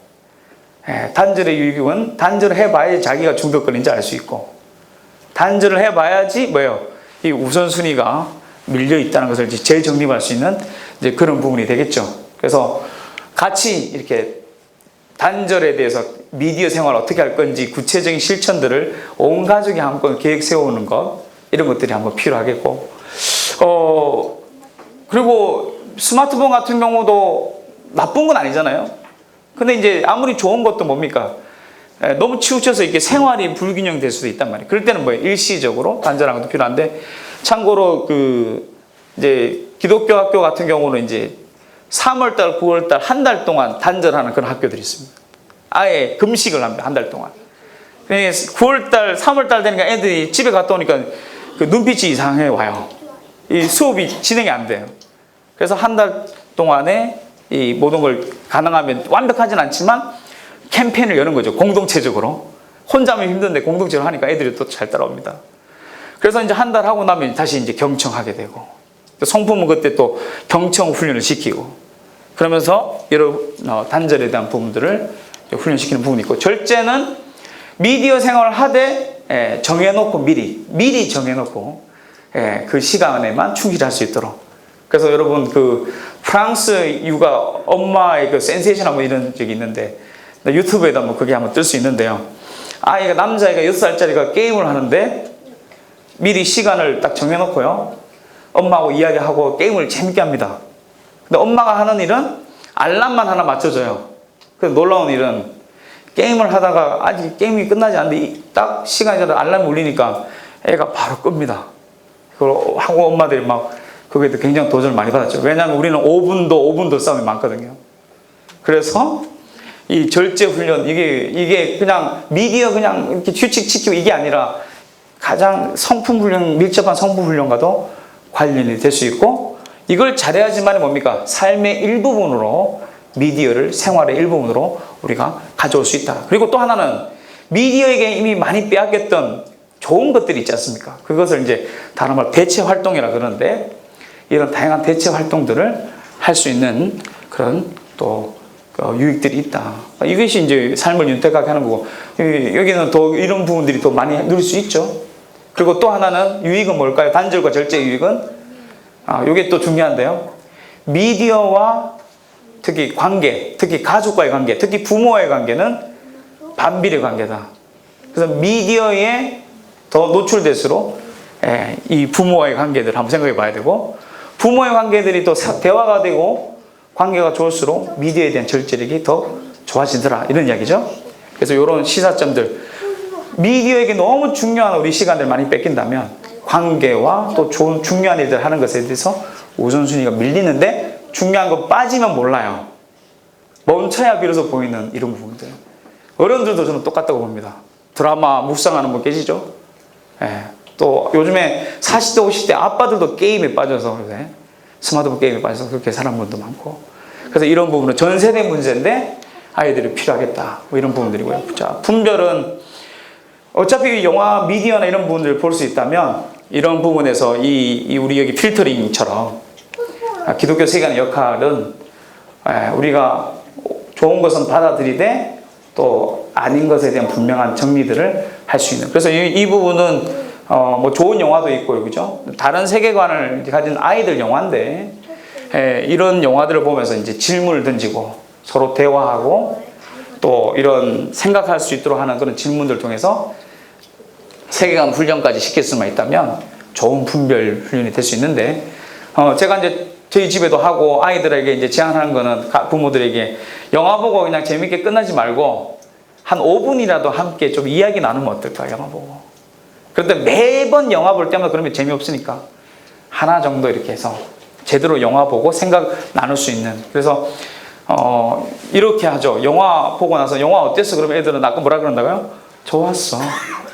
구체적으로 이야기해봐. 매우 좋았어. 이런데 그렇게 하지 말고 애들 할 수 있는 방법 중에 이제 우리 여기는 팝콘으로 하지만 우리나라는 이제 별 5개죠. 별 5개 중에 너 몇 개 주고 싶어? 그럼 애들이 이상합니다. 3개 반, 뭐 4개 반. 그러면 이제 온 가족이 같이 봤다면 뭐예요? 아빠는 4개, 엄마는 3개 반, 나는 4개 반.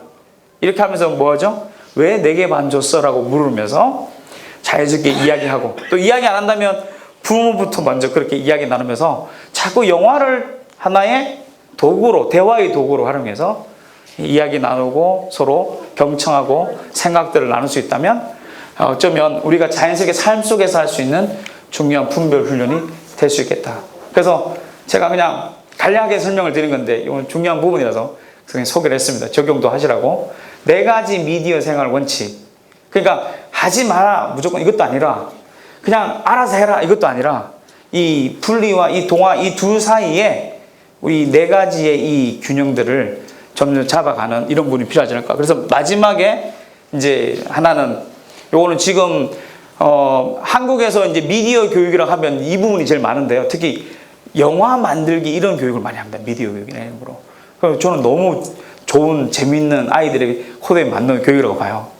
왜냐하면 이걸 통해서 창의적인 사고도 늘 수 있고, 혼자 아니라 협력해서 한다면 여러 가지 다양한 재능들 뿐만 아니고 협력할 수 있는 그런 훈련들도 할 수 있는 것이 바로 이 미디어 만들기 훈련이죠. 그래서 창조라는 것이 미디어를 버릴 것이 아니고 이제 거꾸로 우리 생각을 담을 수 있는 표현으로.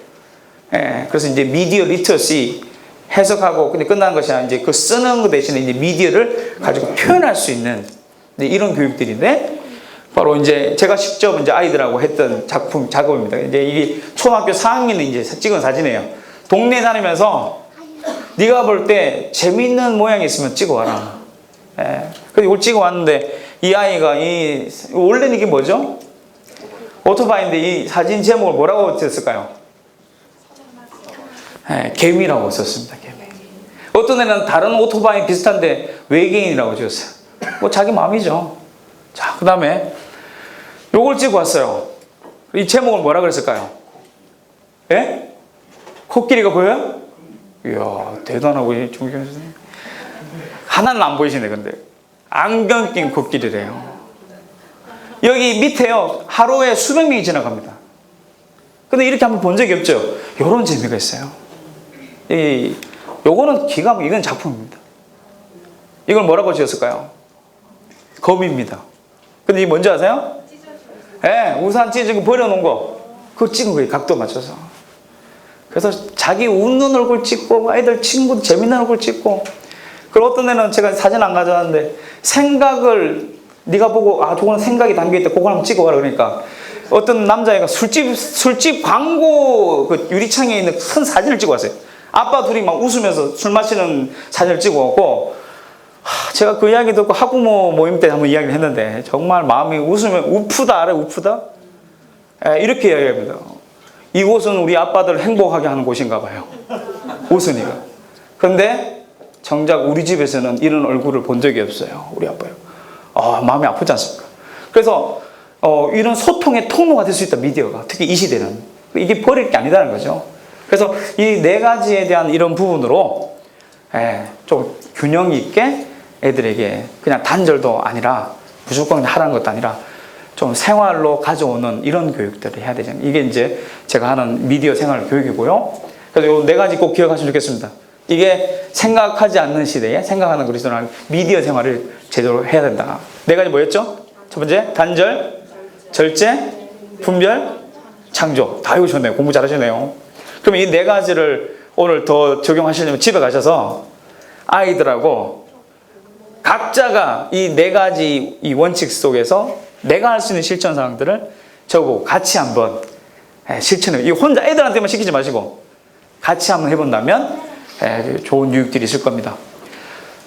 그리고 생각하는 훈련이 이제 중요한데 이 미디어를 가이드를 잘하는 것이 필요하겠고요. 빼앗겼던 이 생각들을 찾기 위해서 더 좋은 건 사실은 저는 이게 대안이라고 생각하는 거 있습니다. 공부 문제를 뛰어넘어서 입시 사교육 만만치 않은데 멀리 내다볼 때 앞으로 지금 투자해야 될 것은 우리 이제 한국에 지금 유행하고 있는 인문학 교육인데요. 그리고 요즘에는 홈스쿨링과 기독교 학교의 흐름이 90년대부터는 성품을 주제로 많이 해왔는데 최근 들어서 이제 그 주제가 바뀌었어요. 고3 때까지 성품을 하니까 애들이 너무 지루해하는 거예요. 맨날 고3 때까지 경청 순종 막 이야기하니까 안 되는 거예요, 이게. 그래서 알 건 너무 많은 거 알아야 되는 시기인데, 그래서 요즘의 추세는 홈스쿨링과 기독교 학교에서 고전에 관심이 많습니다. 그 고전 읽기에 많이 이제 집중을 하고 있고요. 저도 한 7, 8년 전부터 이걸 천천히 읽기로 지금 읽어온 겁니다. 우리 동네 애들하고 저희 아이들 포함해서요. 이 나니아 연대기부터 시작해서 이렇게 자연스럽게 이제 읽어오면서 천천히 읽는 훈련, 그리고 그것을 읽고 글 쓰고 나누고 또 제가 또 생각하도록 하는 질문을 던져서 또 토론하고 그 작업을 이제 꾸준히 해오면서 이런 교육적 효과들을 경험하고 있고, 저는 이것이 뭐 이론적으로 뿐만 아니라 경험적으로도 생각하는 그리스도인, 더 나가서 이 공부 문제를 뛰어넘고 이 그냥 시스템 속에서 그냥 살아가는, 열심히 살아가고 평범한 사람이 되는 이런 흐름이 아니라 제대로 의식을 가지고 제대로 자기 색깔을 가지고 살아갈 수 있는 이런 주체적인 인간으로 살아갈 수 있는 이런 역량을 키우려면 결국엔 생각을 깨워야 되는데, 그것이 제일 좋은 방법이 이 고전이 아닌가. 사실은 제가 나중에 보여드리지만 초등학교 4학년부터 6학년까지를 대상으로 해서 3년 6학기 어린이 세계관 교육 프로그램을 만들었어요. 지금 그 교회에서 지금 세계관학교를 하고 있는데, 그 다음 이제 중학교, 고등학교 커리큘럼을 만들다가 제가 도저히 안 되겠다. 이거 만들어놔도 애들 안 볼 것 같다. 공과 공부도 안 하는데 만들어놔도. 그래서 정말 멀리 간 것 같은 아이들을 어떻게 데려올까? 그럴 때는 더 센 걸 해야 되겠죠. 그래서 이제 고민하다가 제 나름대로 지금 시도하고 있는 건 이 책 읽기입니다. 근데 조그만 환경을 만들어주고 지속적으로 하니까 아이들이 이 부분에 대해서 또 어른과는 다르게 쉽게 반응하고 더 소화하는 것들을 보게 되고, 제가 이제 아빠로서 40대에 같이 읽고 아이들 10대 아이들하고 같이 읽어 나가면서 유익한 건 같은 텍스트인데 세계 해석이 달라요. 그 10대 때 보는 그것과 40대 보는 게 다른데 그걸 함께 나누니까 아까 제가 이야기 강조했던 것처럼 영화 미디어를 버릴 게 아니라 대화의 도구로 쓰는데 책은 더 최고의 도구가 됩니다. 그래서 지금 그 삼일교회 아시죠? 우리 같이 동문인 김정일 목사님하고 제가 같이 네트워크에서 삼일교회 학부모들하고 요거 가지고 지금 나니아 고전 읽기를 작년에 했습니다. 예, 그래서 부모들을 먼저 했는데 지금 이제 좋은 피드백이 열매가 많아요. 자연스럽게 자발적으로 자기들이 동기부여 받으니까 집에 가서 이제 아이들에게 10분 잠자기 전에 이 책 읽어주고, 또 미술 선생님이 한 분 계셔서 교회에서 이제 나니아 읽은 것을 미술 속으로 하는 방학 프로그램도 생기고, 홈스쿨러들이 몇 명 모였었는데 너무 감사하게도 교회에서 홈스쿨러들이 이렇게 지원할 수 있는 부서도 만들어지고, 그래서 더 이렇게 이런 인문학 공동체, 고정 공동체가 생기는데, 저는 이게 하나의 좀 대안이 되지 않을까. 예. 그래서 제가 이제 질문 던지는 부분들은 이런 겁니다. 먼저 내용을 알아야 되니까 천천히 읽으면서 어떻게 이해했는지, 그리고 중요한 건 어떤 인위적인 어떤 부분보다도 자기의 내추럴 리스판스, 자연스러운 반응이 있잖아요. 다 달라. 어떻게 똑같은 책을 읽는데 애들이 반응이, 소감이 다 다릅니다. 그것만 들어도 너무너무 배울 게 많고, 오히려 어른들이 더 배울 게 너무너무 많은 거죠. 그게 저는 한 50%라고 보고요. 그 다음에 이제 모든 주제가 있죠. 그 주제에 대해서 이 책은 뭐라 그러는지를 찾아내는 이제 훈련하면, 저는 그것이 이제 세계관 분석하는 기초적인 작업이 될 수 있다고 보고, 그 주제에 대해서 그럼 성경은 뭐라 그러는지 하면 이것이 자연스럽게 성경 공부로 갈 수도 있고요. 그 다음에 중요한 것은, 그럼 너는 어떻게 살래? 그래서 여러분 혹시 마법사의 조카라는 책을 읽어본 적 있으십니까? 나니안데게 수많은 연못이 나오는데 이 세계 저 세계 경험하면서 결국 현실에 돌아와서 살아가는데, 처음 갈 때는 굉장히 어린아이였는데 다양한 세계를 경험하고 다시 돌아오니까 굉장히 성숙되죠. 저는 책으로 떠나는 여행이라고 생각하는데, 그렇게 푹 빠지면요, 그런 여행을 경험하고 모험을 하고 동일한 그런 경험들을 저는 할 수 있고, 그래서 이것이 단지 그냥 논리적이고 어떤 개념적인 차원으로 끝나는 게 아니라 스토리로 가거나 또 이런 어떤 인문학적인 컨텐츠로 푹 빠져들 때 어떤 지적인 것뿐만 아니라 감정적인 거, 의지적인 거, 심지어 이제 이것을 잘 가이드하면 영적인 부분과 전인적인 접근들을 할 수 있는 제일 좋은 방법이 바로 이것이 아닌가. 그래서 저는 소망이 매일, 제가 지금 개인적으로 홈스쿨링을 하고 있는데 우리 아이들 포함해서 매일 아이들하고 책 읽고 같이 나누고 또 아이들이 재능으로 작품 만들어내는 이런 수업만 체계적으로 할 수 있다면 이것이 대안교육이 되지 않을까, 이렇게 개인적으로 생각을 하고 있습니다. 자, 그럼 세 번째 이제 마지막으로 제가 정리하고자 하는 것은, 교회를 떠나는데, 그러면 교회를 떠나지 않게 하기 위해서 더 나아가서 이제 교회와 세상에서 어떤 그리스도인으로 정말 영향 있는 그리스도인으로 키우려면 빛과 손을 살리면 어떻게 해야 되느냐? 이건 조금 구조적인 이제 방법론이 아니라 구조적인 좀 이야기를 드리고 싶은데, 저는 커리큘럼이 좀 대폭 바뀌어야 된다고 봅니다. 여기 제가 제자 훈련이라고 되어 있죠. 여러분 혹시 제자 훈련 받아보셨죠? 우리 80년대부터 제자 훈련이 사실 우리 교회의 부흥이지만 또 그것에 대한 또 우리 생각해 봐야 될 문제들도 있지 않습니까? 근데 제자 훈련이라 하면 이 두 가지만 우리가 집중해 왔다는 거죠.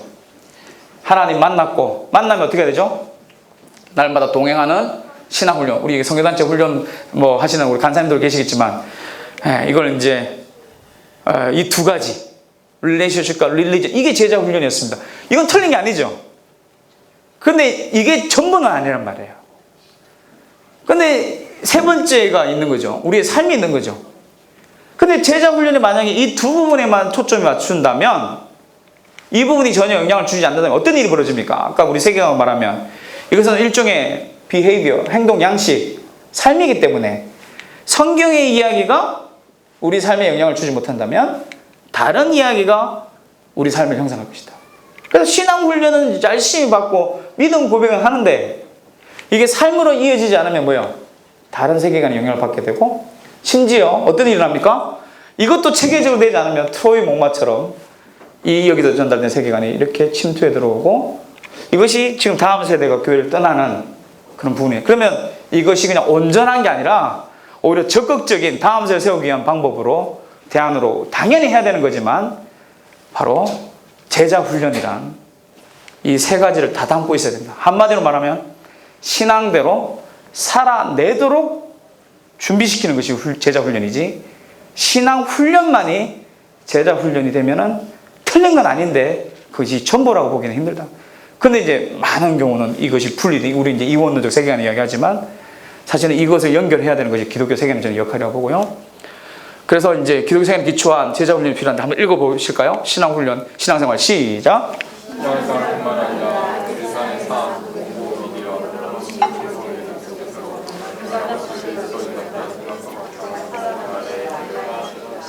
다시 말해 교회와 세상 속에서 예수님처럼 생각하고 살아가도록 돕는 것이다. 그래서 이 두 개를 분리시키지 말자. 연결시키자. 그러면 이제 뭐가 필요합니까? 기독교 교육을 하기 위해서도 두 가지가 필요하다고 우리는 계속 외쳤어요. 기독교 교육을 하려면 두 가지 필요한데 하나는 교육을 할 수 있도록 하는 컨텐츠와 그것을 가르칠 수 있는 교사가 필요하다. 근데 계속 외치만 있습니다. 사실은 컨텐츠가 없는 거예요. 힘들죠 만들기도. 사실 그것에 대해서 이제 제가 하고 있는 CT 사역을 하면서 주력했던 부분은 이것을 도울 수 있는 컨텐츠를 만들어내는 겁니다. 그래서 아까 말씀드린 3년 6학기 이것은 이제 아이들에게 기독교 세계관을 가르치는 핵심, 아이들에게 창조 철학 구속, 기독교 세계관의 기본 핵심들을 가르치는 부분이고요. 이 5가지 5학기 이제 12주씩 되어 있는데 이것은 이제 삶으로 살아내는 중요한 이슈들을 가지고 기독교 세계관을 실천할 수 있도록 돕는 훈련입니다. 그래서 3년 6학기 커리큘럼을 이제 만들고 이렇게 이제 책들이 나오기 시작하면서 이제 이런 교재들은 이미 되어 있는데 이렇게 하니까 끝이 없어요. 이렇게 소수만 이제 누리는 거죠. 그래서 어떻게 하면 좀 더 많은 사람들이 알릴까? 그래서 이제 저희 쪽 동역자인 제 친해서 이제 된 것이지만 우리 CUP라는 출판사가 있습니다. 같이 우리 또 뷰하고도 연결되어 있는 거기에서 이제 출간해서 요게 이제 아이들 기독교 세계관 책입니다. 생각이 뭐예요? 이런 책이 있고 작년에 이제 8월 말에 두 번째 책이 이제 미디어라는 책이 나왔고요. 원래 이제 3월 달에 요 책이 나올 겁니다. 선물 상품이 나오고 제가 지금 강의 다니면서 막 책 쓰랴 막 정신이 없는데 그래서 밴쿠버 와서 좀 쉬면서 이거 집중하면 어떨까 이런 생각도 들고 하는데요. 예, 그래서 이제 순차적으로 기도하는 것은 이제 바라는 것은 기도해 주시면 좋겠는데 내년까지는 끝낼 수 있도록.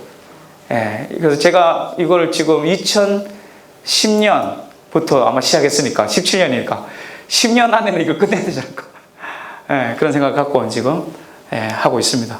그리고 이제 아까 했던 그 기독교 세계관 사고 훈련 가이드와 기독교 세계관 내용을 좀 쉽게 전달하는 그런 책이 있고요. 요거는 미국의 우리 옛날에 번역도 했었는데 UTT라고 Understanding the Times라는 한국어로 번역돼서 충돌하는 세계관은 책이 있습니다.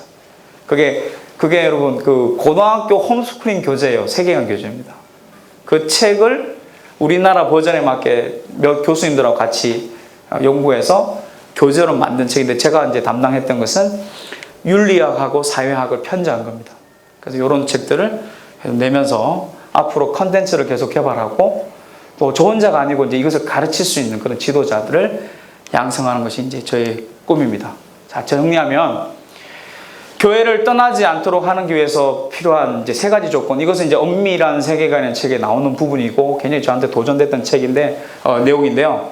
애들이 다 대부분 떠나는데 떠나지 않는 소수 그런데 신실한 아이들이 있더라.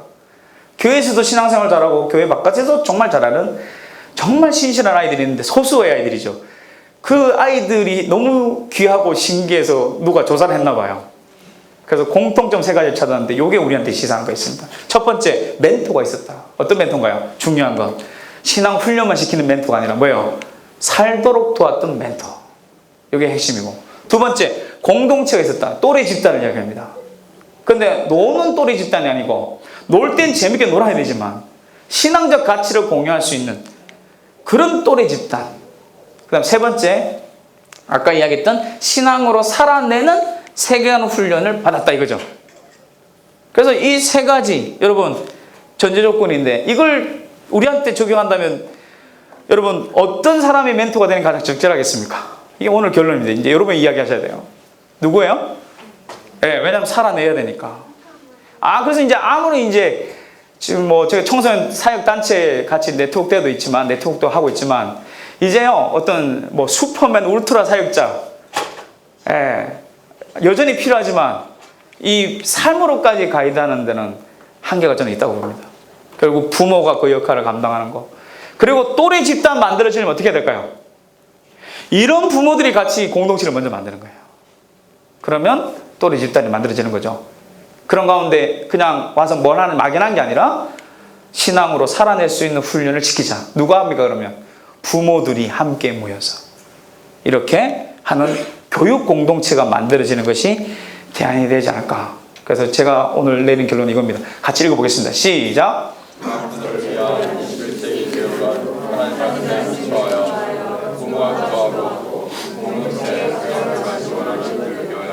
예, 부모가 주도하는 건 당연히 공감하시죠? 그런데 많은 부모들이 이렇게 이야기하면 아유 제가 못해요. 부모 대학을 안 나왔어요. 이런 분이 많아요. 대학 부모 대학 나온 분 안 계시잖아요. 그러니까 동기부여되면 뭡니까? 동기부여를 시켜야 되고 더 나아가서 이제 어떻게 해야 되죠? 그분들이 할 수 있도록 지속적인 지원, 격려들이 필요한데 그래서 부모들만의 공감대가 아니라 전 성도들의 이 다음 세대를 향한 공감대가 있고 부모들이 이제 이렇게 시키고 이런 거죠. 공부는 학원 선생님께, 학교 선생님께, 신앙은 전도사님께 막 이게 아니라 이 모든 것을 부모가 주도하되 그분들은 그 부모를 돕는 자로서, 조력자로서 어떤 위치들이 다시 포지셔닝이 될 수 있다면 이것이 앞으로의 방향이에요. 그래서 저는 아이들 교육보다도 앞으로 교회에서 정말 이런 교육들이 회복이 되기 위해서는 부모들이 먼저 훈련받고 준비되는 작업들이 지금 급선무가 아닌가 이런 생각이 들고 그런 가운데서 변화되기 위해서 제가 이것까지는 사실은 구체적으로 말씀을 못 드리는데 생각이 바뀌고 관계가 되고 대화가 될 때 다음 세대가 세워진다. 이 3조건인데요. 그러면 누구 생각이 바뀌어야 될까요? 그럼 부모 생각이 먼저 바뀌어야 되고 그리고 영향력을 주려면 아이들하고 한번 뭘 생각해 보셔야 되죠? 관계에 대해서 생각해 보셔야 되고 관계가 좋은지를 정말 보려면 뭐 해야 됩니까? 대화가 필요합니다. 결론은 아이들 기독교 세계관으로 준비된 다음 세대 세우기를 원하세요? 그러면 대화하십시오. 이게 지금 오늘 소통의 달인이 되십시오. 이게 결론입니다. 주입식 교육 뭐 좋은 교재 프로그램 많은데 사실 그걸로는 쉽지 않고 이제 이 대화로부터 자연스럽게 교육이 일어나는 이런 부분들이 필요합니다. 그러지 않으면 이제 불순종의 세대, 다른 세대로 간다. 그래서 이제 이것을 위해서 부모들을 먼저 훈련시키는 이런 세계관. 제가 여기서 교회에서 열심히 공부해서 정리해서 또 아이들 상황에 맞게 또 부모들이 이해할 수 있도록 아이들의 세계관이 아이들 문화에 어떤 영향을 주는지를 정리하면서 이런 세계관 강의를 합니다. 이걸 하면서 동기부여를 하는 그런 이론 강의가 되겠고요. 그래서 6주 이렇게 해서 어떻게 애들을 교육 철학을 정립하고 성품교육, 미디어교육, 꿈교육 이걸 할 것이냐에 대한 큰 방향을 제시하고 이제 마지막에 그러면 당신들이 부모님들 당신들이 교육시키십시오. 어떻게 합니까? 컨텐츠 있으니까 제가 조금 가이드 해드릴 테니까 하십시오. 그래서 이렇게 공동체가 만들어졌습니다. 이게 지금 최초로 만든 어린이 세계관학교 교회에서 토요일 날 오전에 여러분 지금 힘든데 학원 때문에 뺏겨 레저에 뺏겨 이게 지금 주 5일째 되면서 토요일 날 지금 교회 교육이 안 되는데 우선순위가 부모가 우선순위를 가지니까 되더라고요. 힘들지만 그래서 부모 이렇게 교육 공동체가 만들어지고 여기 있는 얘가 변희지 스님 딸입니다. 변희지 스님 아세요? 이렇게 돼 있고요. 요거는 지금 평내교회라고 여기는 뭐 굉장히 열심히 이렇게 열심히 하는 엄마들 제가 처음 봤어요. 일주일에 2번 모입니다. 2번. 그래서 올해요 이 교회에서 세계관 학교가 부서가 됐습니다. 그리고 더 놀라운 건 지금 초등학교 세계관 학교 얘들이 졸업해서 중학생이 돼서 이제 중학교 세계관 학교 더 놀라운 건 영유아 세계관 학교까지 생기고 있습니다. 저보고 교재를 만들어 달라 그러는데 차라리 저를 죽이세요. 제가 그랬어요. 너무 초등학교까지 가르치기 너무 힘든데 어떻게 유치원을 합니까? 도저히 못하겠다. 그러니까 제 자료 가지고 여기 또 선생님들 은사 있는 분들 많잖아요. 엄마들 유치원 아이들 눈높이 맞게 가르치는 제일 부흥하는 데가 지금 영유아 세계관학교입니다. 이런 부분들이 있고요. 지금 여기 아시는 분 계십니까? 동문들끼리 협력해서 같이 3일교회에서 또 이런 세계관학교를 교회를 지원하는 이런 분들 여기 아는 분 계신지 모르겠지만 저희 아내입니다. 같이 우리 일기를 같이 공부해 같이 했던 여기 같이 왔던 우리 여기 태어났던 요 우리 아들이고 딸인데 이제 고등학교 1학년 됐고 중2 되고요. 한국에서 이제 막둥이 하나 나서 6살이 됐습니다. 저희 집에서도 아까 얘기했던 그 고전 읽기 모임을 계속 하면서 교육을 하고 있고, 이분이 이제 평내교회인데 이분이 선생님이면서 부모입니다. 토요일마다 품앗이 교육하는 이런 내용들이고요. 이분도 선생님이시고, 아이들이 이제 활동하는 부분이고, 자, 그 다음에 여기 영유아 세계관학교 모습입니다. 아이들이 세계관 교육 받는 모습이고요. 자, 이렇게 언론에 보도되고, 또 같이 이분하고 제가 요즘 많이 바쁜데, 같이 하면서 이제 이런 미디어 책 내에서 출간에도 하고, 아까 저한테 저기 유명 강사를 했는데, 뭐 그렇게 뭐 유명 강사는 아닌데, 최근에 따끈따끈해서 한번 자랑하려고 가져왔습니다. 여기 방송 출연도 하게 되고, 근데 이제 모든 게 여기서 시작했습니다. 이 사진은 역사적인 사진인데, 교수님 제가 너무 서운했던 게 여기만 이렇게 잘라서 이렇게 찍으셨더라고요. 보니까. 저는 여기만 봤는데, 접니다. 그래서 요 시간이 있었기 때문에, 요렇게까지 왔다. 지금 이야기 드린 거예요. 그리고 이렇게 졸업하게 되고, 요게 벌써 20년 가까이 되네요. 자, 요렇게, 진행을, 하게 됐습니다. 자, 이거 아무튼 뭐 두서없이 이렇게 쭉 정리를 했는데요. 도움이 되셨길 바라고, 빨리 집에 가셔야 되는데, 제가 일찍 끝내드려야 되는데, 5분 조금 더 오버한 것 같습니다. 자, 기도하고 마무리하겠습니다.